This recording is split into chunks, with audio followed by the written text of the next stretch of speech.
Here is a story for kindergarten, first, and second graders called Galimoto.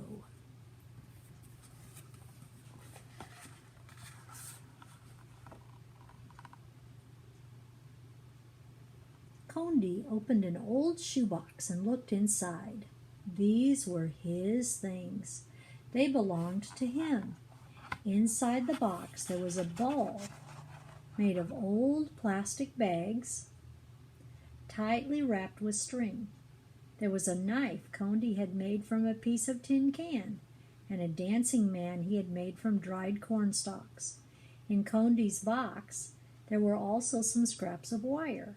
He had been saving the wires for something special. Now he took them and the knife out of the box.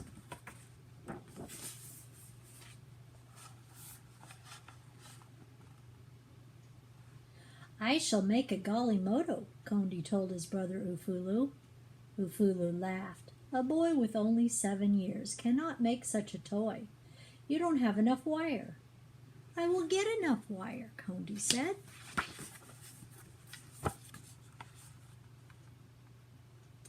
Condi took his knife and wire scraps and went to the home of his friend Gift. I want your wires, Condi told Gift. I'll give you my knife for them. Why do you want the wires? Gift asked. I want to make a Galimoto, Condi answered. Gift ran his fingers over the tin knife. It is a good knife. I'll cut a dancing man with it. Gift took a handful of wires from his box of things and gave them to Condi. That's not enough wire for a Galimoto, he told his friend. I will find enough wire, Condi said.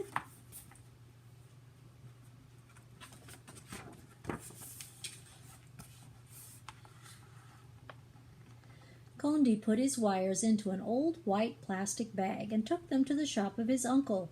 Good day, second son of my brother, his uncle greeted him. How can I help you? I want some wire, Condi told his uncle. How will you pay for it? I have no money, Condi answered. But you have wires on your old packing boxes from the city. They will make a fine Galimoto. So you want to make a Galimoto? The son of my brother is a clever boy. Take the wires.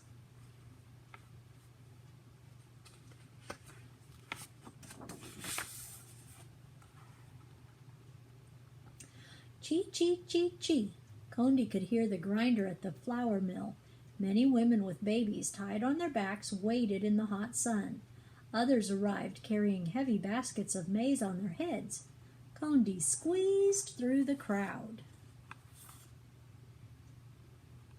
He was very near the front door when someone grabbed him.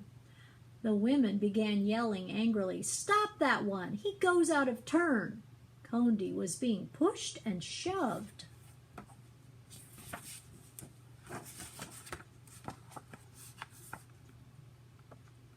Suddenly, the mill stopped its grinding. "What is it?" the miller shouted. The women pointed at Condi. "Ah, no," Condi said. "I have no maize to grind. I only want wires for a Galimoto." He opened his bag for them to see. "Playthings! For this you keep us waiting?" The women grumbled angrily. "One cannot eat wires." An old, toothless woman shook her hand at Condi. The miller shrugged. "There are some wires out back. Take those and go." In the back of the mill there was an open door. Inside the door was a pile of old motor parts. There Condi found some very thin wires wrapped in red and yellow and green plastic. I can scrape the coating off, Condi thought. These wires will hold my Galimoto together. Still, he didn't have enough for his Galimoto.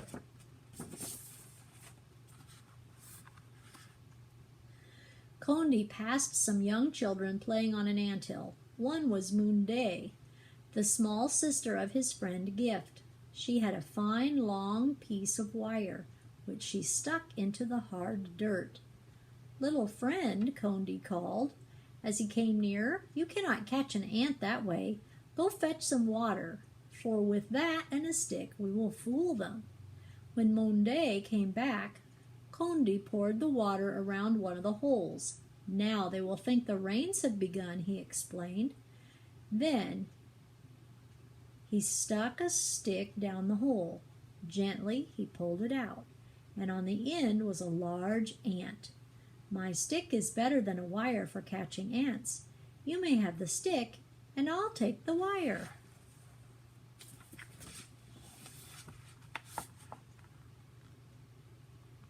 Condi knew there was a trash heap behind the bicycle repair shop, but the gate was locked. Condi climbed over the fence. In the courtyard, he found some broken, bent spokes from a bicycle. He climbed back over the fence with his bag.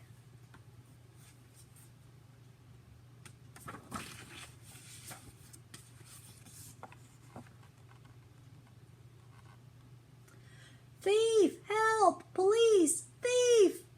Condi heard a voice call. Children came running from the marketplace. Men came running from the shops.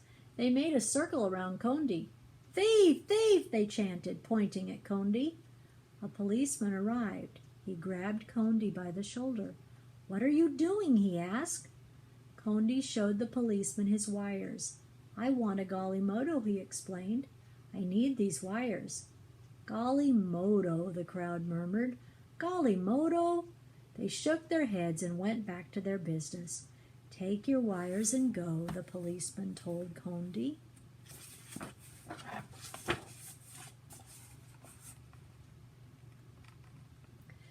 Condi took his wires back to the shade of the red flame trees in his village. Nearby, his mother and sisters pounded their maize. They sang of the hard work they were doing. Condi sorted his wires. There were thick wires and thin wires. Some wires were long and some were short. Condi banged the bent and twisted ones with a stone to straighten them. Then he began. The thick wires made the frame. He wrapped the very thinnest wires at the joints to help the Galimoto together. My Galimoto will be a pickup, Condi planned. It will carry maize to the city, and it will have an antenna for the radio. He smiled. Condi worked all afternoon. He pounded the strongest wires around a pipe to make the round wheels. A sturdy piece of bamboo made the rod for the steering wheel.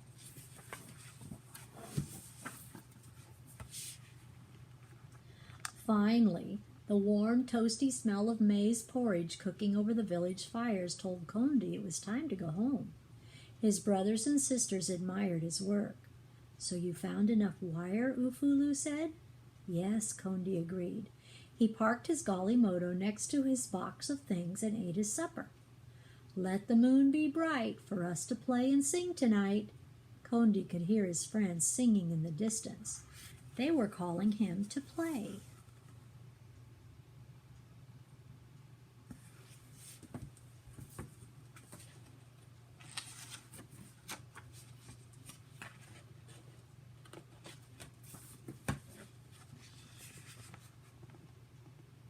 Now he carefully guided his Galimoto over the dusty path. Galimoto, someone cheered, and one by one Condi's friends formed a line behind him. Galimoto, Galimoto! They began to chant.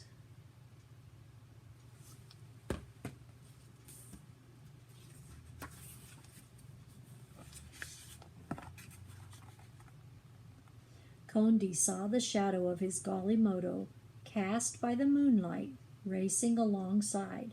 It's a fine Galimoto, he thought proudly. Perhaps tomorrow I shall make my Galimoto into an ambulance, or an airplane, or a helicopter.